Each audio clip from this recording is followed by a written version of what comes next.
हरि ओम हरि ओम हरि ओम। गुरुर्ब्रह्मा गुरुर्विष्णु गुरुर्देवो महेश्वरः गुरु साक्षात् परब्रह्म तस्मै श्री गुरुवे नमः। शंकरं शंकराचार्यं केशवं बादरायणं सूत्रभाष्यकृतौ वन्दे भगवन्तौ पुनः पुनः।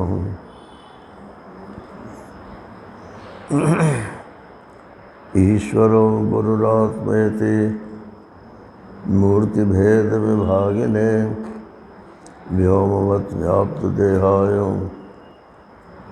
दक्षिणामूर्तये नमः। कृष्णाय वासुदेवाय हरये परमात्मने प्रणतक्लेशनाशाय गोविन्दाय नमो नमः। गोविन्दाय नमो नमः। हरिः ओम। नारायण नारायण नारायण नारायण।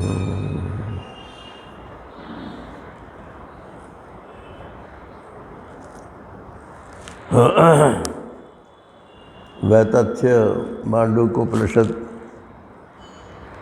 का वैतथ्य प्रकरण में ये बताया गया कि संसार सत्य से वितत है, यानी उल्टा।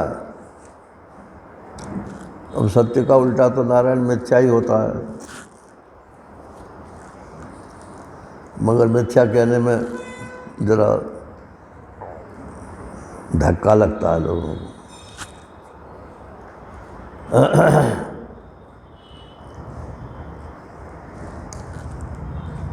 मिथ्या को रोजाना सच कहते हैं। टीवी देखते हैं, सिनेमा देखते हैं, अथवा स्वप्न देखते हैं, तो मिथ्या को तो रोजाना सच बोलते हैं। लेकिन जो सत वस्तु है उसकी अपेक्षा संसार को मिथ्या होने पर भी मिथ्या कहने में डर लगता है।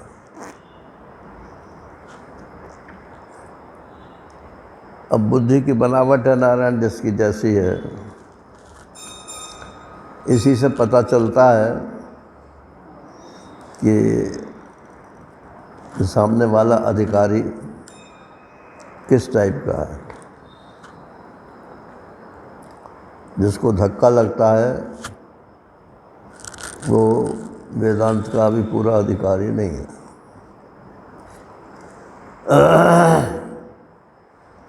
और जिसको थोड़ा धक्का लगता है वो कहता है चलो ठीक है,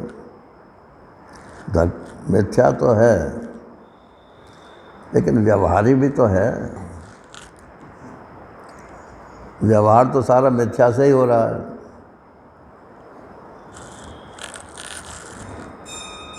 तो ये मध्यम अधिकारी है। और जो कहते हैं कि इतना बड़ा संसार सबको, हमको ही क्या दुनिया को तुमको भी दिखता है, इसको तुम मिथ्या बोलते हो, तो वो कनिष्ठ अधिकारी है। अधिकारी तो वो भी है, अगर उसे समझाया जाए तो शायद समझ में आ जाए। जो स्वयं नहीं समझना चाहता उसको कोई समझा भी नहीं सकता।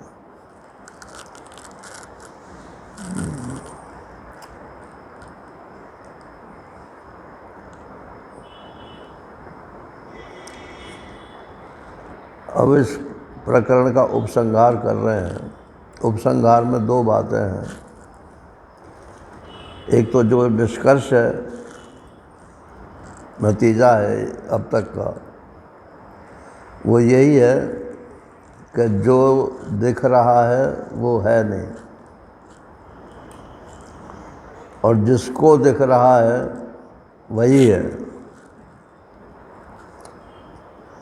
जो दिख रहा है वो है नहीं, और जिसको दिख रहा है वही है, उसके अलावा और कुछ नहीं। पहुंचना तो यहाँ पे है ना।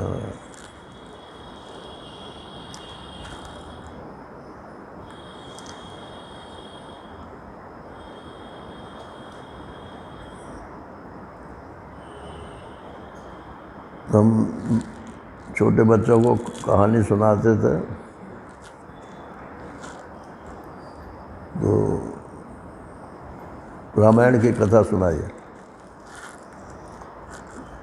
अब उसमें रावण का जो पार्ट था, जब वो आया तो बड़े ध्यान से सुनता था।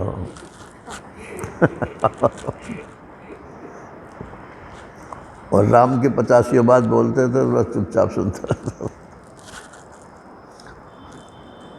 फिर एक दिन बीच में बोला कि ये तो ठीक है, और रावण माने उसका क्या हुआ, रावण का उसका फिक्र यही थी कि रावण का क्या हुआ। अब वो रावण के प्रदेश में है। विदेश में तो सब रावण ही रावण है।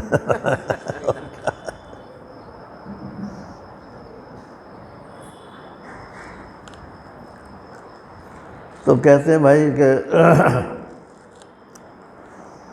ये आत्मा जो है ये तो परमार्थ है, ये तो परम सत्य है, और इसमें जो कुछ भी मालूम पड़ता है वो सब मिथ्या है।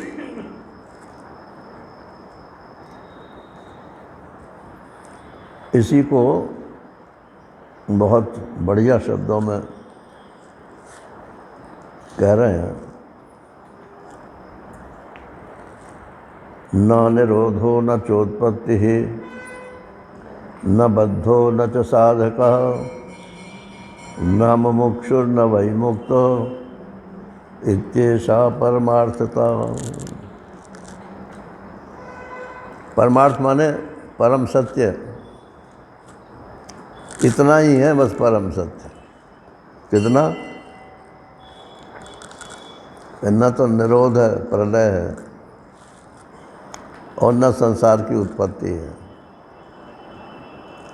न इसमें कोई बद्ध है, बधा हुआ है, और न इसमें कोई साधक है, न कोई मुमुक्षु है, और आज तक कोई मुक्त भी नहीं हुआ। इत्येषा परमार्थ, बस इतना ही परमार्थ। अब ये उलटवासियाँ जैसी है, समझ में नहीं आएगा।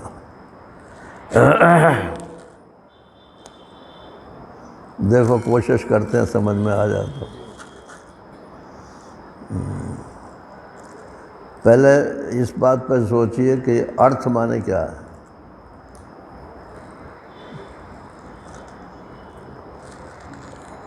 इत्येषा परमार्थता, तो अर्थ माने क्या है?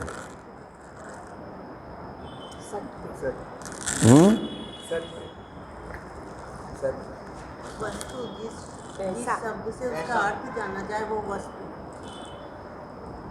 जो पुरुष चाहे,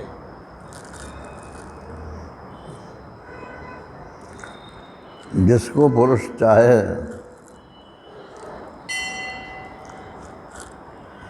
वही अर्थ कहलाता है।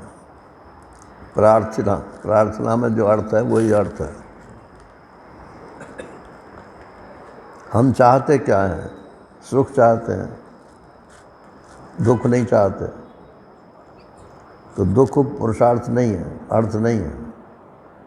सुख सब चाहते हैं, इसलिए सुख अर्थ है। अच्छा, कितना पैसा मिल जाए तो आप सुखी हो जाओगे? इसका आज तक तो कोई उत्तर दे नहीं पाया, और ना कोई कभी दे पाएगा।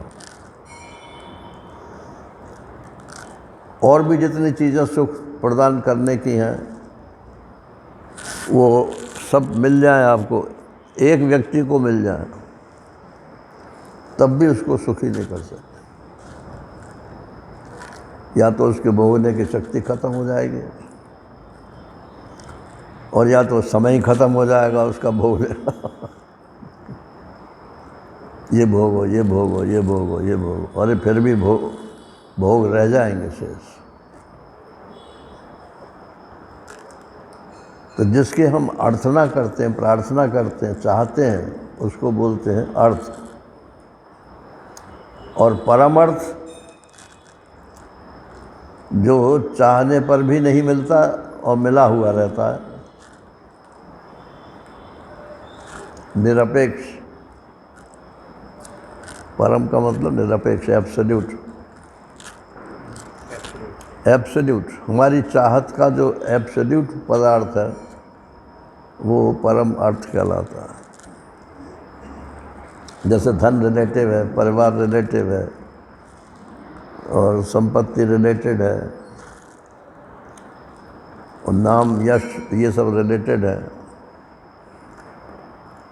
लेकिन हम किसी के रिलेटेड नहीं हैं। मैं जिंदा रहूं, ये सब चाहते हैं। भले ही चाहे मैं भूखा ही मरूं, लेकिन जिंदा तो रहूं। तो ये जिंदा रहना जो है, जीवित रहना, ये परम अर्थ है। मैं जिंदा रहूं, सुखी रहूं और बेवकूफ़ ना बनूं। माने सच्चिदानंद रूप से मैं जिंदा रहूं, अभिप्राय। बेवकूफ़ ना बनूं माने ज्ञान स्वरूप रहूं, और सुखी रहूं माने आनंद रूप रहूं, और कभी मरूं नहीं, तो सत्स्वरूप से रहूं। तो ये सच्चिदानंद स्वरूप जो है, इसको सब चाहते हैं, यही पुरुषार्थ है। और अगर इसकी मतलब अत्यंत सीमा बना दी जाए, तब ये परम पुरुषार्थ हो जाता है।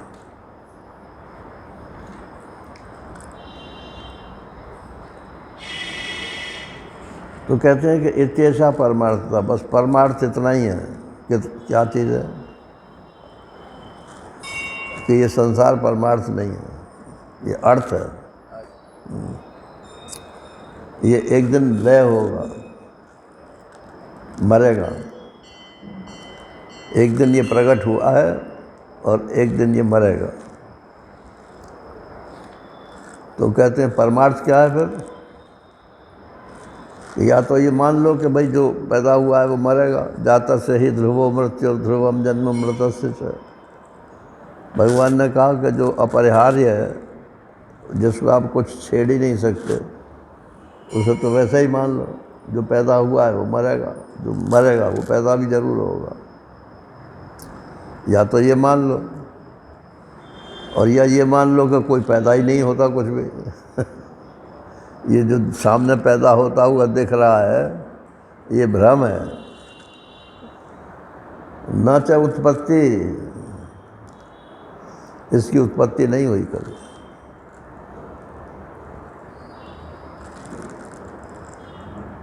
ये तो बड़ी अजीब बात है भाई। सबके सामने सब चीज़ें पैदा हुई हैं, और फिर कहते हैं कि पैदा नहीं हुई।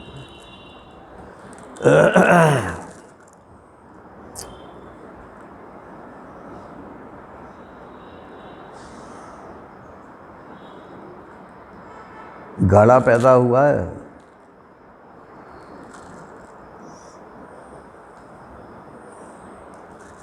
मिट्टी पैदा हुई है, घड़ा तो पैदा हुआ है। बोले मिट्टी से अलग था कब घड़ा जो पैदा हुआ है? अगर कभी उससे अलग था तब तो हम कह सकते हैं कि भाई पैदा हुआ। और जब मिट्टी रूप ही है वो, पहले भी मिट्टी रूप ही था, अब भी मिट्टी रूप ही है, आगे भी मिट्टी रूप ही होगा, तो कहाँ पैदा हुआ? तो उसकी धातु को पहचान लो कि जो कुछ भी दिख रहा है ये सच्चिदानंद के अतिरिक्त कुछ नहीं, यही परमार्थ।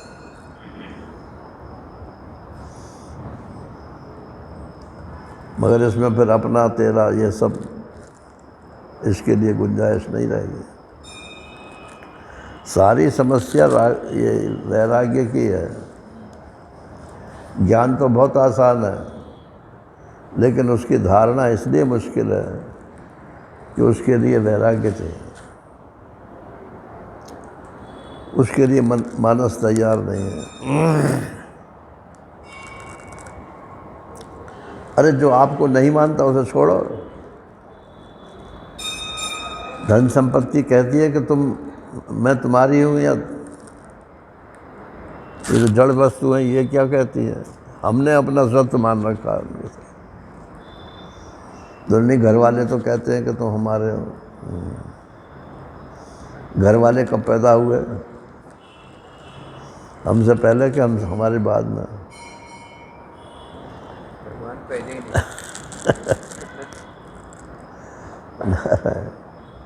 सब ऐसे ये मान्यता के अतिरिक्त कुछ नहीं है कहीं।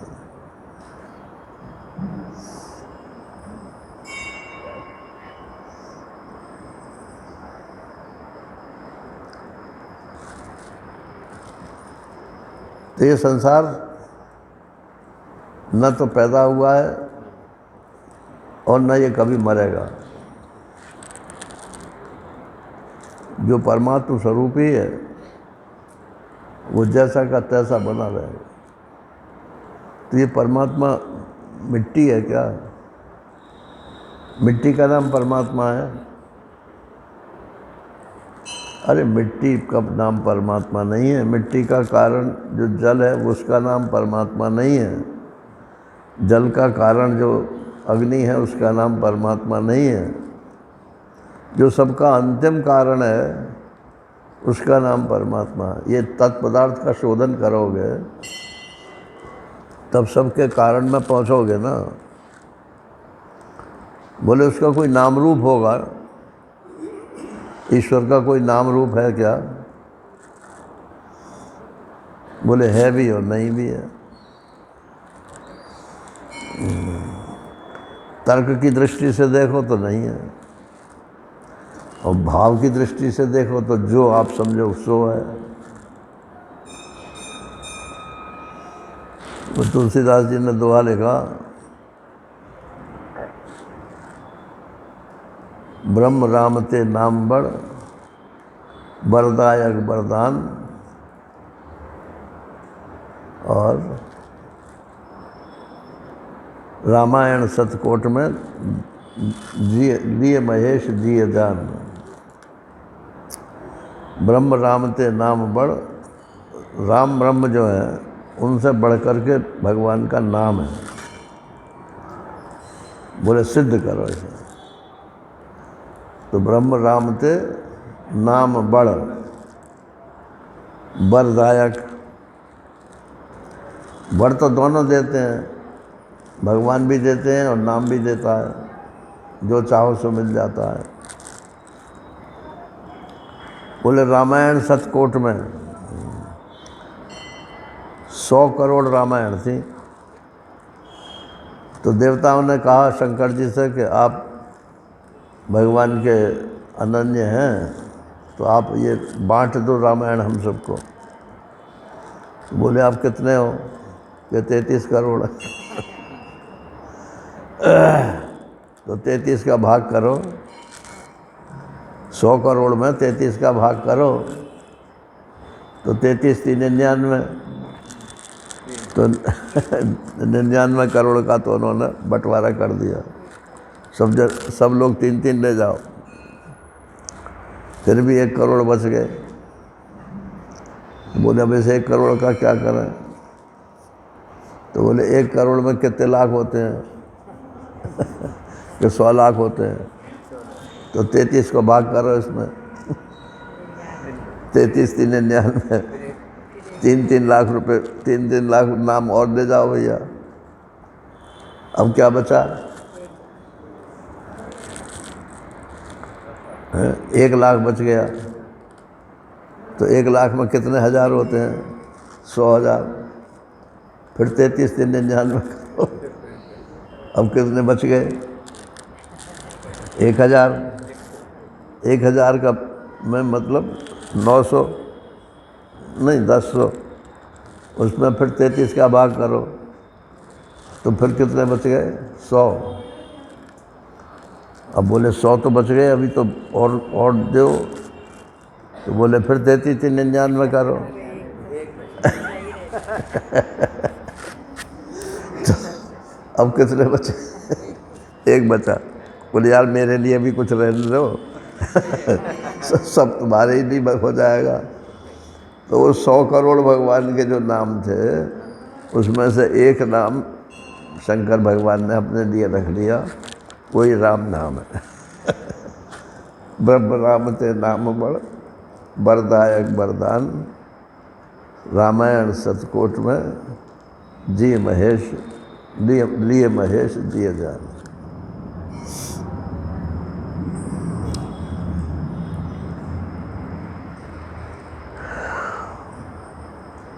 अब ये बताओ, ये संसार सच्चा है, सत्य है कि असत्य है? तो मोटा मोटी भी लगाओगे तब भी कोई इसे सत्य तो नहीं कहेगा। सबके सामने चीज रहा है।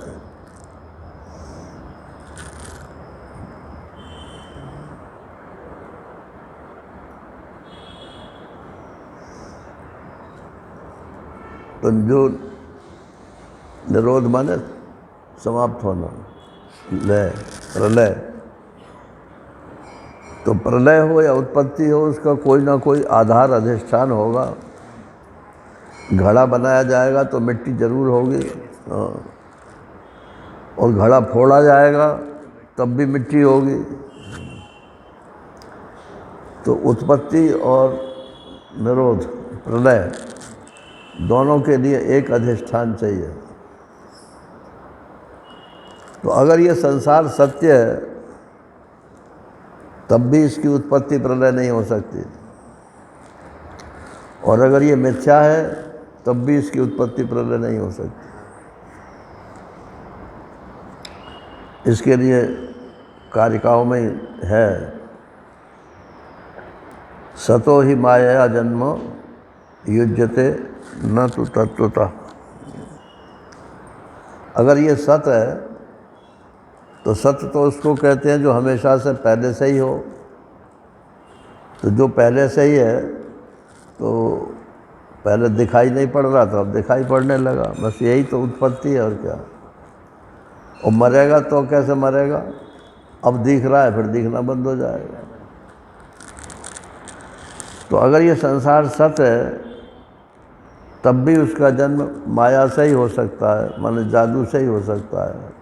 किसी तरह से वो आपको दिखने लगे, जन्म हो गया। किसी तरह से ना दिखने लगे, ये मृत्यु हो गई। लेकिन जिस आधार में दिख रहा है वो आधार तो सत्य है ना। तो किस आधार में दिख रहा है? इत्येषा परमार्थता, उसी को परमार्थ बोलते हैं।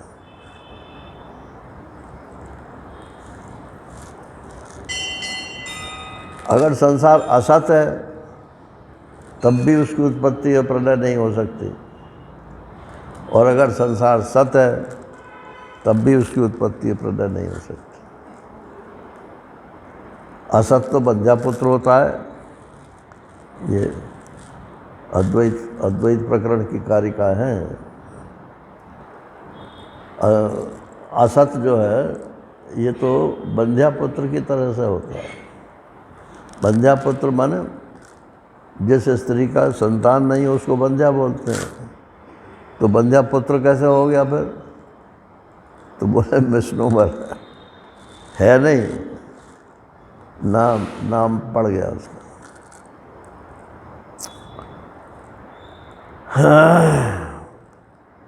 एक कोई महिला थी तो उसके संतान नहीं थे। सारे मोहल्ला पड़ोसियों को मालूम थी कि भाई उसके संतान नहीं है। फिर एक दिन देखा कि उसकी गोद में बालक है। बोले ये कहाँ से आया? कि मेरा बेटा है। कि तुम्हारा बेटा तो हो ही नहीं सकता, तुम तो बन जाओ। अरे तो गोद तो ले सकती हूँ।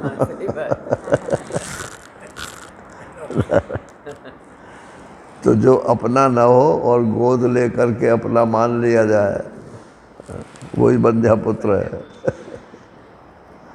महाराज श्री कहते हैं संसार में बंध्या भी होती हैं और संसार में पुत्र भी होते हैं, लेकिन बंध्या पुत्र जो शब्द है, इसका क्या अर्थ है? बंध्या का पुत्र।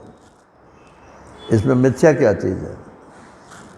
बंध्या भी स्त्री होती है और पुत्र भी किसी न किसी माता के होते ही हैं, तो इसमें जो का विभक्ति लगी हुई है, बंध्या का पुत्र, ये का मिथ्या है। तो संसार इतना बड़ा दिख रहा है, ये जिसका है वो मिथ्या है, का किसी का नहीं है। न निरोधो न चोत्पत्ति, वस्तु दिख गई यही उत्पत्ति है। अरे रोज़ाना रात को नींद आ जाती है गहरी, तो ये संसार कहाँ चला जाता है? उसी को प्रलय बोलते हैं। भागवत जी में है 12वें स्कंद में, मार्कंडेय ऋषि ने कहा शंकर भगवान से कि मैं प्रलय देखना चाहता हूँ। अरे बोले प्रलय तुम कैसे देख सकते हो? तुम ही नहीं रहोगे तो देखेगा कौन? तो नहीं है, खंड प्रलय दिखाओ, मतलब मैं जिंदा रहूं और दुनिया लीन हो जाए। अब भगवान तो भगवान है, जैसा मांगो वैसे ही कह देते। अच्छा चलो भाई, आज से 7वें दिन समुद्र जो है वो उमड़ेगा और तुम उसमें डूबोगे, उतराओगे, मरोगे नहीं। एक नौका आएगी, उस नौका पर चढ़ जाना, और जितने भी संसार के बीज हैं वो बीज सब उसमें रख लेना, क्योंकि फिर जब वो प्रलय ख़त्म होगी तो फिर उन्हीं बीज से फिर संसार पैदा हो जाएगा। ये वहाँ 12वें स्कंद में बताया है। नारायण। तो बीज से वृक्ष, वृक्ष से बीज, बीज से वृक्ष, वृक्ष से बीज, इसको तर्कशास्त्र में अच्छा नहीं मानते। आर्गुइंग इन ए सर्किल, क्या बोलते हैं उसे? चक्र का पत्ती दोष बोलते हैं उसे, चक्र का पत्ती। ए का कारण बी, बी का कारण सी, सी का कारण डी, डी का कारण ए। जहाँ से चले थे फिर वहीं लौट के आ गए, फिर साइकिल घुमाव ना रहा है। तो ये सृष्टि चक्र जो है, ये चक्र है, तो इनएक्सप्लिकेबल है। तर्क इसके लिए कुछ नहीं दिया जा सकता। जब तक जो चीज़ दिख रही है दिख रही है, और एक साथ दिखना बंद हो जाए, उसी को प्रलय बोलते हैं। भाष्यकार लिखते हैं इसमें कि उत्पत्ति प्रलय इस कारण से भी नहीं है। कथम उत्पत्ति प्रलय और अभावा इति उच्यते द्वैतस्य असत्वात्। अब ये तो भाष्यकार तो बिना श्रुति के एक कदम भी आगे चलते नहीं हैं। बोले हम अपनी तरफ से नहीं कह रहे भाई, श्रुति ही कह रही है कि ये संसार असत है।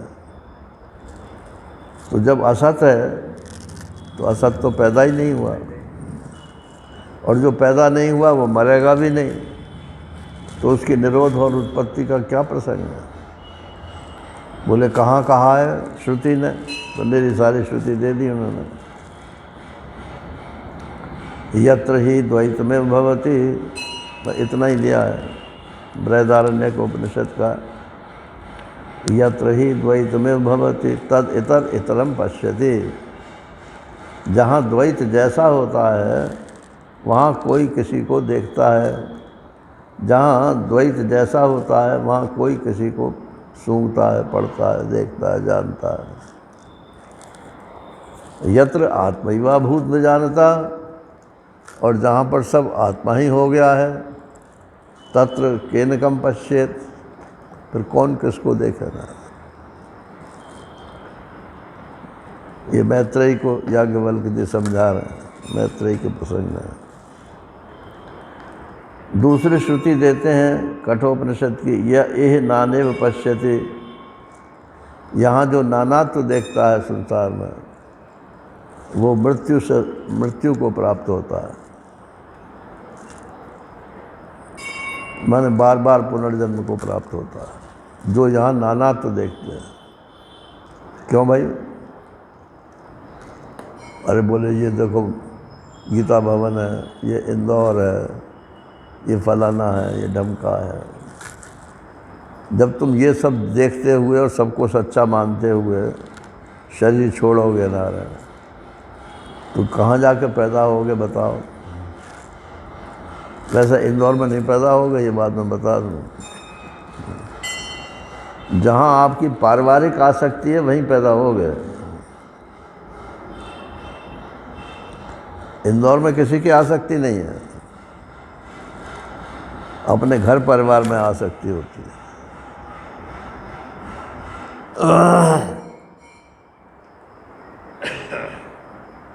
एक दृष्टांत सुनाया महात्मा ने।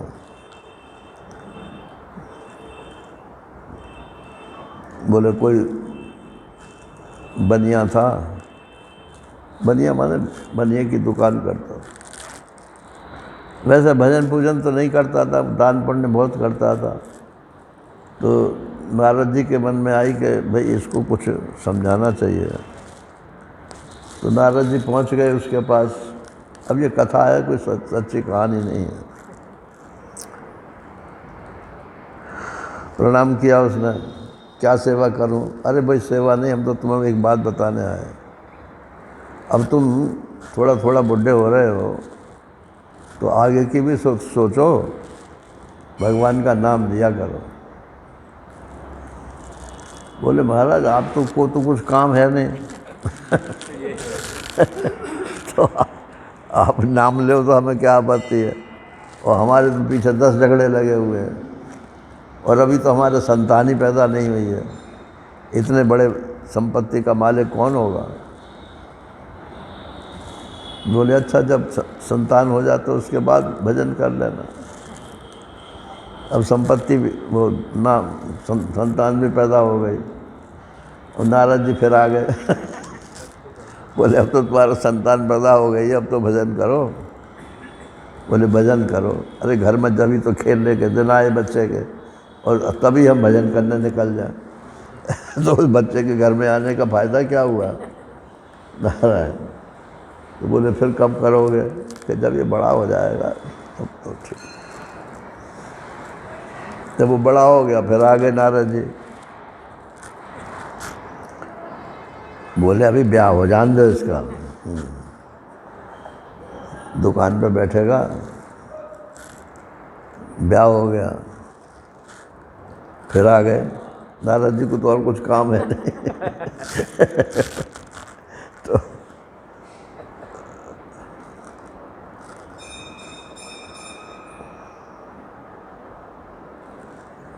बोले मैं ही रह गया हूँ दुनिया में, और कोई तुम्हारे लिए बार बार मेरे ही को आके कहते हो भजन कर भजन करो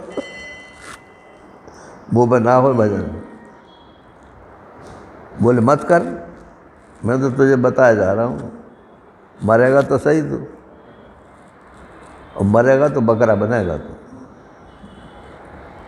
अच्छा बकरा क्यों बनूंगा? कि घर वाले तो तुझे सब बनी का बकरा ही तो बनाएंगे और क्या है।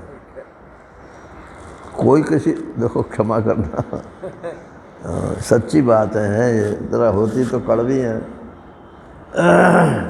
सब स्वार्थ के लिए, सबके साथ साथ है। जिस दिन वो स्वार्थ टकराता है नारायण, उसी दिन जो है कोर्ट में पहुंच जाते हैं। तो चले गए वो तो, और मर गया बनिया, बकरा बन गया। तो उससे बेटे से कह गया कि नारद जी कह के गए कि बकरा बनूंगा, तो अगर मैं बकरा बनूं तो तू मुझे मार दीजो, जिससे मैं अगली योनि में चला जाऊं। तो उस समय तो उसने हाँ हाँ कर दी। अब अपने बाप को कौन अपने हाथ से मारेगा।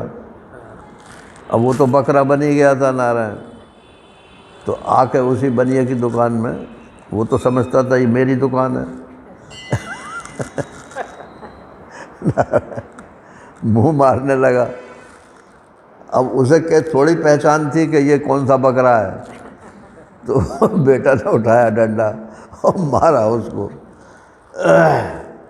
तो आगे नारद जी बोले डंडा खा के अब भी अकल ना आई कि ना आई। नारायण, ये सब कहानियाँ इसलिए बनाई जाती हैं कि ये तो दुनिया ऐसे ही चलती रहती है, चलती रहेगी। वही विशुद्धानंद जी की बात कि दुनिया का तंबू खड़ा है, इसमें से अपना बम्बू निकाल लो। तो किसी ने कहा महाराज ये तंबू गिर जाएगा अगर मैं अपना बम्बू निकाल लूँगा। वो लोग तैयार खड़े हैं बहुत से लोग, जैसे ही तुम निकालोगे सोच दूसरे लोग अपना बम्बू लगा देंगे। गिरने कोई नहीं देगा इसको।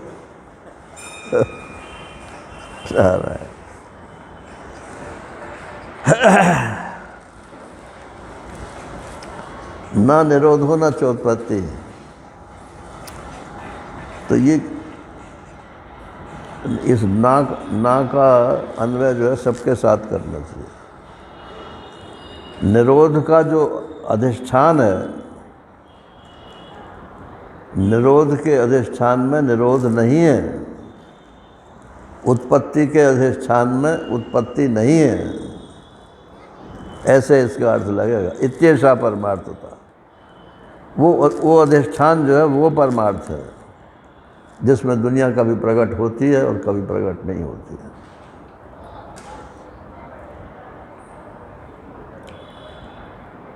आत्मैवेदं सर्वं ब्रह्मैवेदं सर्वं एकमेवाद्वितीयम् इदं सर्वं यत् अयम् आत्मा इत्यादि नाना श्रुतिभ्यो द्वैतस्य असत्वं सिद्धम्।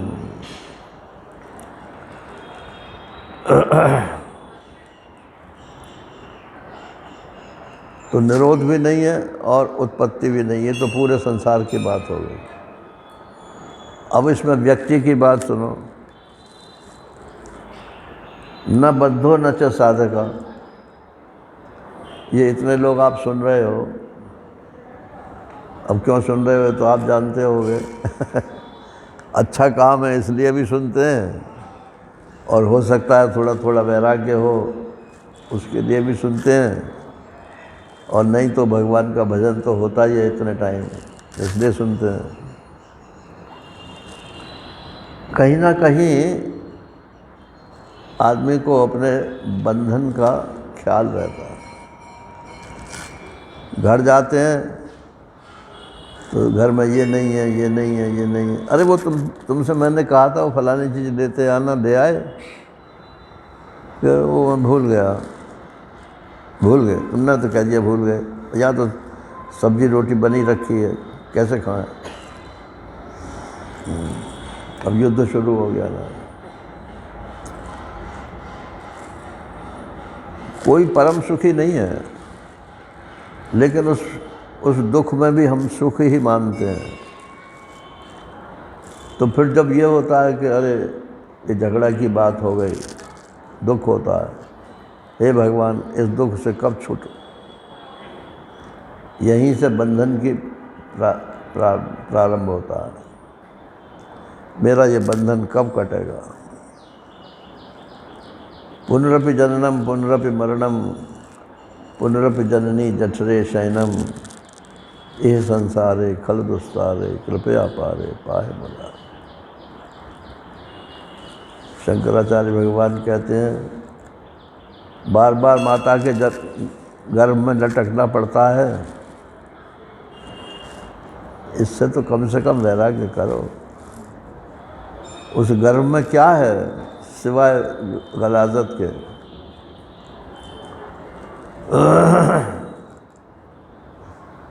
और तुम बच्चे को भी होश नहीं है कि मैं कहाँ पढ़ा हूँ। लोग ऐसा मेरे से बोल रहे थे। ये सब डराने की बात है। वो तो कोमा में रहता है वहाँ पर, तो बच्चे को तो कुछ पता ही नहीं रहता। वो तो जब बाहर निकल ही आता है और जब उसे उल्टा लटका देता है डॉक्टर या दाई, जब उसमें फेफड़ा चालू हो जाता है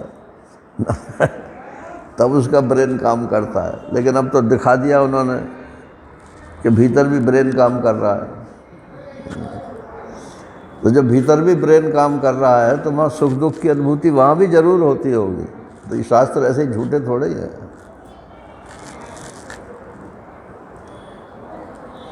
नारायण।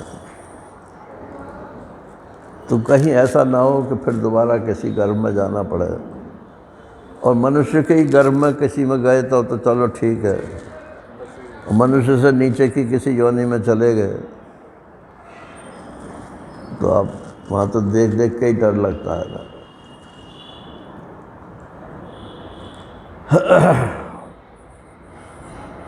तो बंधो, मैं बंधा हुआ हूँ, अब मेरा ये बंधन कैसे करे।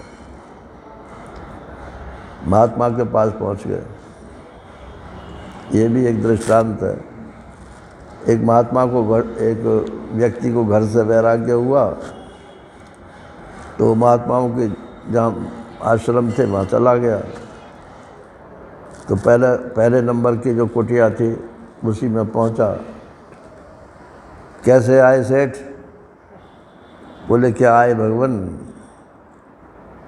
मोक्ष है, मैं बंधा हुआ। अरे बोले कहीं बंधन नहीं है। बोले आपको तो बंधन नहीं है, लेकिन मेरे को तो बंधन लग रहा है। बोले देख भाई, हमारे यहाँ तो नित्य निवृत्ति की निवृत्ति होती है और नित्य प्राप्ति की प्राप्ति होती है। अब तुझे ये पसंद हो तो हमारे यहाँ रोक, नहीं तो जा। आप समझ गए कि नहीं? नित्य निवृत्ति की निवृत्ति होती है, माने मैं बंधा हुआ हूँ। ये आपकी गलत फहमी है कि मैं बंधा हुआ हूँ। और जिस दिन आपको ये पता चलेगा कि मैं मुक्त हूँ, उस दिन ये पता चलेगा कि ये मेरी खामी ख्याली थी कि मैं बंधा हुआ हूँ। पहले भी मैं निवृत्ति था और अब भी मैं निवृत्ति ही हूँ। तो बोले हमारे यहाँ तो नित्य निवृत्ति की निवृत्ति होती है और नित्य प्राप्ति की प्राप्ति होती है। मैं पहले भी ब्रह्म था, अब भी ब्रह्म हूँ। उनके कहने का मतलब तो ये था। अब मगर वो बेचारा क्या करे, वो उसकी तो कुछ समझती ही नहीं। अरे जाने क्या कह रहे नित्य निवृत्ति की। चलो किसी दूसरे महात्मा के पास जाएंगे। वो 2-4 कुटिया छोड़ के वो फिर उस दूसरी कुटिया में चला गया। उसने पूछा कि कहीं और भी गए थे क्या? बोले हाँ, नंबर 1 की कुटिया में गया था। अब वो जो 6 नंबर की कुटिया थी, तो नंबर 1 वाले जो महात्मा थे वो 6 नंबर वाले के गुरुजी थे तो वो समझ गया कि ये या तो उन्होंने टरका दिया और या इसकी समझ बेकार है। बोले क्या करते थे पहले तुम? तो बताया उसे कि मैं ये काम करता था। ठीक, बोले सब हो जाएगा, कोई बात नहीं, चलो खाओ पियो बैठो। गुरुजी हाँ आप बताओ कैसे? बोले भाई हमारे यहाँ नियम ये है कि जो भी आदमी मुक्ति चाहता है वो पहले उसको कोठारी बनना पड़ता है। कोठारी मैंने आगे की बात बोल दी, पहले कुछ और काम बता दिया कि झाड़ू लगानी पड़ती है, ये करनी पड़ती है। तो बोले अच्छा झाड़ू लगानी पड़ेगी? घर में तो झाड़ू कभी लगाई नहीं वहाँ तो झाड़ू के ऊपर ही लड़ाई होती थी। तो बोले चलो अब आ गया हूँ तो लगाऊंगा झाड़ू। झाड़ू लगाने लगा। अब 2-4 साल बीत गए ऐसे ही। फिर बोला गुरुजी अब तो बहुत झाड़ू लगा लिया, बताओ। बोले हमारे यहाँ दूसरा नियम ये है कि झाड़ू लगाने के बाद उसे कोठारी बनना पड़ता है। कोठारी का मतलब मैनेजर होता है। जो विरक्त महात्मा होते हैं उनके यहाँ कोठारी मतलब मैनेजर होता है। अब वो मैनेजर हो गए, अब तो सब जितने भी वहाँ कर्मचारी थे सब उनके पैर पूजा। मैनेजर तो बहुत बड़ी चीज़ है। अब 10 साल निकल गए। अब उन्हें भी भूल गए कि हम क्यों आए थे घर में, क्योंकि सब मज़े में चल रहा था काम। फिर एक दिन ख्याल आया कि मैं क्यों आया था, तो गुरुजी के पास गए। गुरुजी इतने साल हो गए, अब तो कुछ बताओ ना। बोले हमारे यहाँ तो नित्य निवृत्ति की निवृत्ति होती है और नित्य प्राप्ति की प्राप्ति होती है। अरे बोले ये तो पहले नंबर की कुटिया में उसी दिन बता दिया था। तो बोले मैं क्या करूं, जब तेरी समझ में नहीं आया था, अब 10 साल पीछे समझ जा तब भी यही समझ रहा है। और दूसरी बात यह है कि वो मेरे गुरुजी हैं जो नंबर 1 में से, मैं उनके खिलाफ बता कैसे बोल सकता हूँ। तो बोले अच्छा आप समझा तो दो मेरे को क्या होता है नित्य निवृत्ति। समझा दिया, उसकी समझ में आ गया। तो वो उसकी जो 10-15 साल की वो थी तपस्या ही हो गई एक तरह से, क्योंकि ये तो ख्याल रहा ना कि मैं घर से क्यों आया था। आजकल समस्या नारायण ये है कि घर तो छोड़ देते हैं, लेकिन हमने क्यों छोड़ दिया इसका ख्याल नहीं होता। अगर लक्ष्य जो है हमारे सामने बना रहे तो परमात्मा की कृपा होती है। ईश्वर की 2 ही कृपा होती हैं, ये मैं कई बार कह भी चुका हूँ। अगर ईश्वर आपसे ऊपर प्रसन्न है तो 2 कृपा होंगे। एक तो आपको विषयों से वैराग्य होगा और दूसरा कोई आपको सद्गुरु की प्राप्ति हो। विषयों से वैराग्य हो जाए और कोई आपको गाइड करने वाला ही ना हो। अपने आप तो सभी गाइड अपने आप को कर सकते हैं, किताब पढ़ लो और गुरु घंटाल खुद ही बन जाओ, दूसरों की मतलब ही क्या।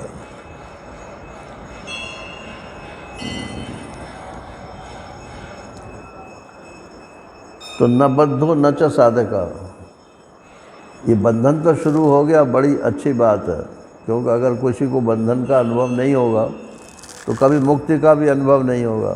तो ये श्लोक इसलिए नहीं है कि कोई बंधा हुआ है ही नहीं तो हम तो फिर मुक्त हो गए।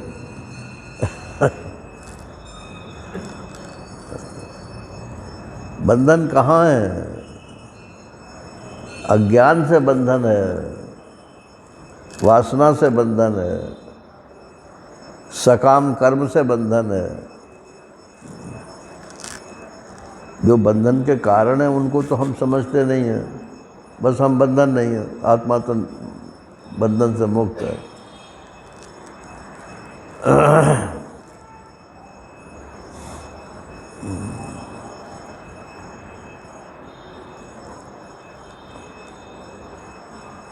अच्छा मान लो मैं इस समय सोच रहा हूँ कि मैं बंधा हुआ हूँ और कृपा हो भगवान की, कल को मुझे ये ज्ञान हो जाए कि मैं तो मुक्त हूँ। तो जो मैं बंधन में था वही मुक्त होगा या कोई और दूसरा मुक्त होगा? वही होगा ना। तो इसका मतलब पहले भी मैं बंधन में नहीं था और अब भी मैं मुक्त नहीं हुआ। मैं जो चीज़ हूँ वो न बंधन में है न मुक्त में है, वो नित्य मुक्त है और नित्य बंधन से निवृत्त है।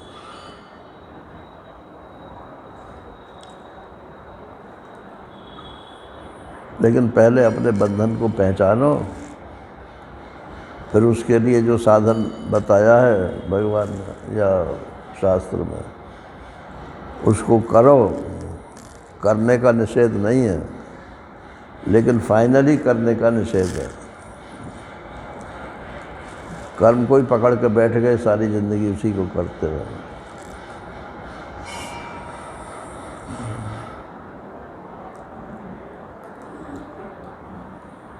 अब एक बात कह के समाप्त करता हूँ, वो श्लोक तो काफ़ी है।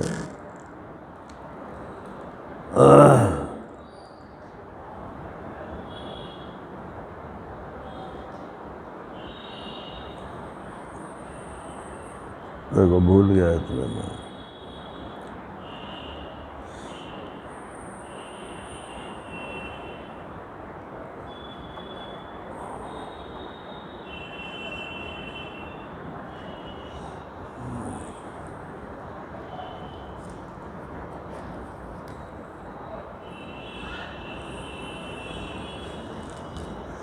तो ऐसे कैसे हो गया कि मैं पहले बंधा हुआ भी नहीं था और अब मुक्त भी मैं ही हो गया? कैसे हो गया?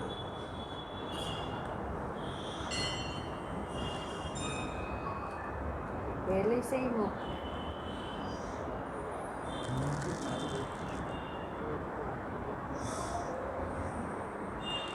सिनेमा का एक दृश्य हुआ जिसमें धर्मेंद्र बंध गया, डाकुओं ने उसे बांध दिया।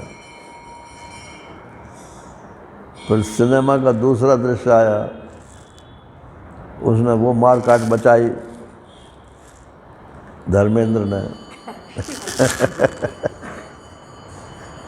कि वो जिसने बांधा था वही मर गया, अब वो मुक्त रह रहा है। तो वो धर्मेंद्र बंधा के मुक्त हुआ, क्या हुआ? अरे सब दृश्य सिनेमा के पटल पे ला रहे हैं, ये खेल चल रहा है।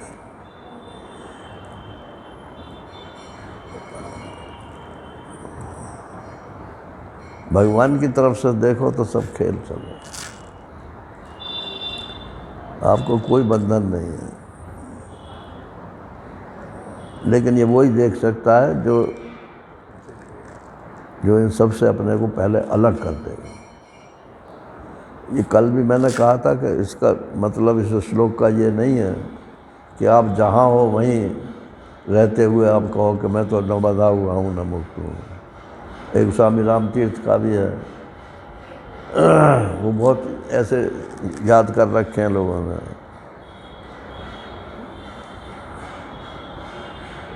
मैं न जीव था न ईश था, मुझे मालूम हुआ, किंतु आधार उभय का हूँ, ये मुझे मालूम हुआ। वाह वाह वाह वाह वाह।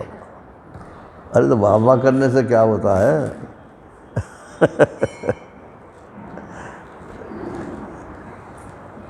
मैं न जीव था न मैं ईश। तुम जीव कैसे नहीं थे?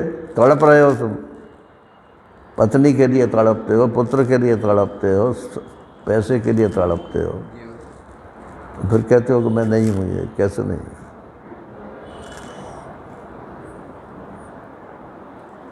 ये प्रैक्टिकल वेदांत अलग चीज़ है, थ्योरेटिकल वेदांत अलग चीज़ है। तो थ्योरेटिकल वेदांत से कोई ख़ास फ़ायदा नुकसान भी नहीं है, फ़ायदा भी नहीं। फ़ायदा इतना ही है कि कम जानकारों के बीच में बोलोगे तो तालियां पिट जाएंगे बस। हाँ बहुत अच्छा है, आपकी ज्ञान बहुत अच्छा है।